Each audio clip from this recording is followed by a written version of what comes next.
Welcome back to the channel, beautiful souls.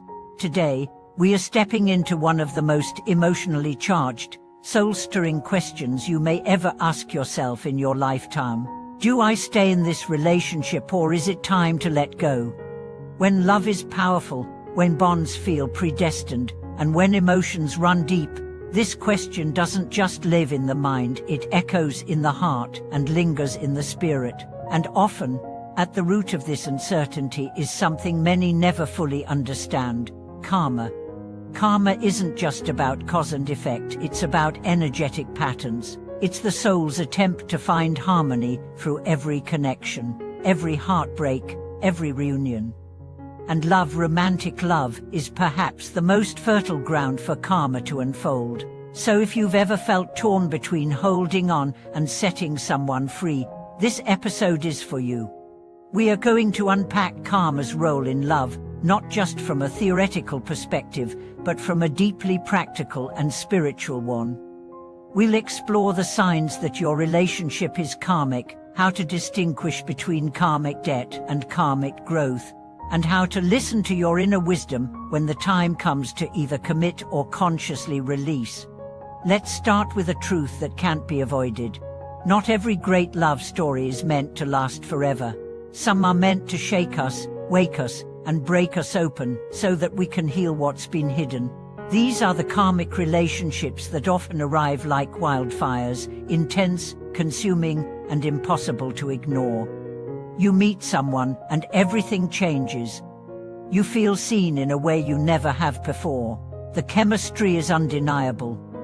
The connection feels fated, but soon after, things get complicated. Triggers arise.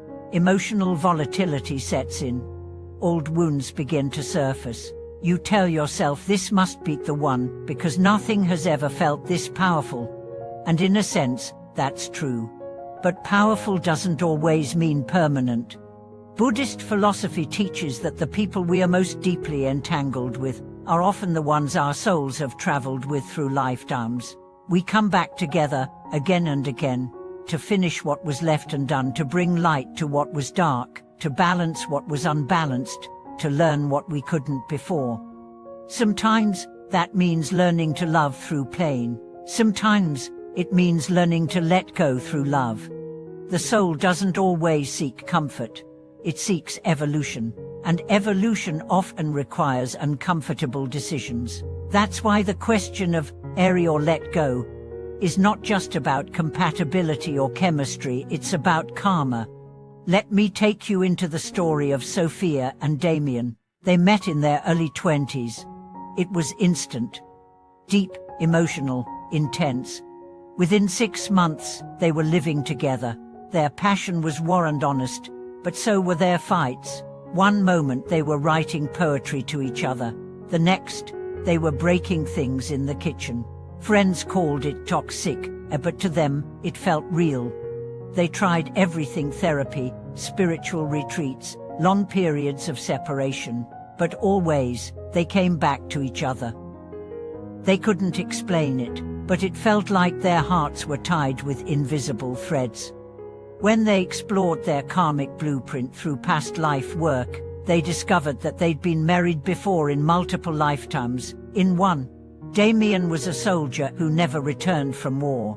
In another, Sophia was a healer who died during childbirth, leaving Damien to raise their child alone. Lifetime after lifetime, they experienced love intertwined with loss. And now, here they were trying to love without losing, trying to stay without suffering. This insight didn't fix their relationship, but it gave them context. They weren't crazy. They were karmically connected, and from that place of awareness, they had a real conversation for the first time, not about staying together, but about healing together. They realized that maybe the purpose of their bond wasn't to build a future together, but to release the past, finally and fully. So they parted, not in anger, but in peace. That is the sacred art of letting go with love. Sometimes, the soul's work is in the goodbye. But how do you know if your karmic relationship is one to marry into or move on from? First, Tune into your energy. Not just your emotions, but your nervous system. Does this relationship feel like expansion or contraction? Do you feel safe and grounded or always on edge? Karmic love doesn't have to feel chaotic. When the karma has matured into conscious partnership, there is peace. There is effort, yes, but not suffering. Second, look at the growth curve. Is your relationship helping you become more of who you truly are, or is it dimming your light? Karmic relationships may begin with triggering and chaos, but they evolve when both partners commit to self-awareness and mutual healing. If you're doing the inner work and your partner isn't, that's not growth, that's imbalance. Third, examine your patterns. Are you repeating the same arguments, the same emotional wounds, the same cycles year after year? That's unresolved karma replaying itself like a broken record. The lesson hasn't been learned, and the soul will keep attracting that lesson until it's integrated. The question is, do you want to keep learning this lesson in the same way? Now, if both partners are willing to rise, to confront the shadow, to engage in healing, then karma becomes dharma. The relationship transforms into a conscious path, and that's when marriage makes sense. Not as a destination, but as a sacred container for soul evolution. But if only one person is doing the work, if the same pain keeps repeating, if your soul feels more imprisoned than inspired, that's when letting go is the highest form of love. And letting go doesn't mean failure. In Buddhist thought, non-attachment is not detachment. It's the recognition that clinging creates suffering, that love can be real, even if it doesn't last forever, that saying goodbye can be a form of honoring, not abandonment. Let me tell you about Javier and Enya. They were spiritual teachers, adored in their community. Their relationship looked perfect on the outside: shared values, shared vision, shared service. But behind closed doors, things were different. Enya felt unseen. Javier felt suffocated. They tried to meditate through the tension, to ritualize their conflict, to spiritually bypass the emotional truth. Eventually, they realized that while their karma brought them together for a powerful season, their paths had diverged. Their evolution required different terrains. They ended their marriage in ceremony with mutual gratitude, tears, and blessings. And their love lives on, not in romance, but in respect. This is the essence of karmic maturity, knowing when the lesson is complete. But sometimes, karma is meant to continue. Sometimes, the person who triggers your healing is also the one who walks beside you through it. These are the rare, sacred unions where both people rise together, fall together, and rise again consciously. They fight, but they repair. They trigger, but they transform.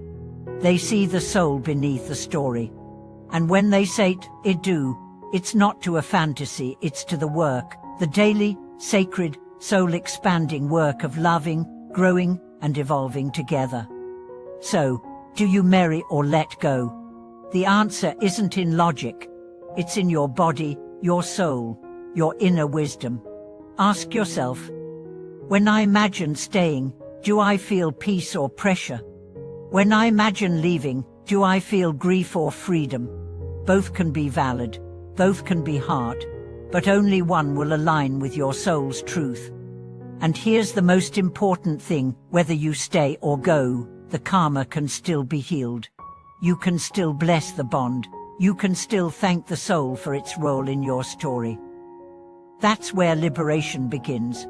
Don't ask, is this the one? Ask, what is this here to teach me? And once you've learned the lesson, you'll know what to do, not from fear, but from clarity. Remember, karma isn't here to trap you. It's here to awaken you.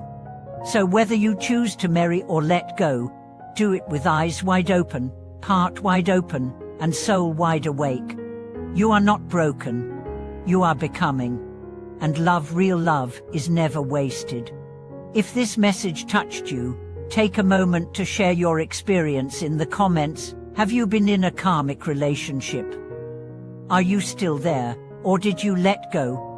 Your story may guide someone else through their darkest confusion. And if you found resonance in this message, please like, subscribe, and share this video. Together, we are building a conscious community of seekers, lovers, and soul explorers.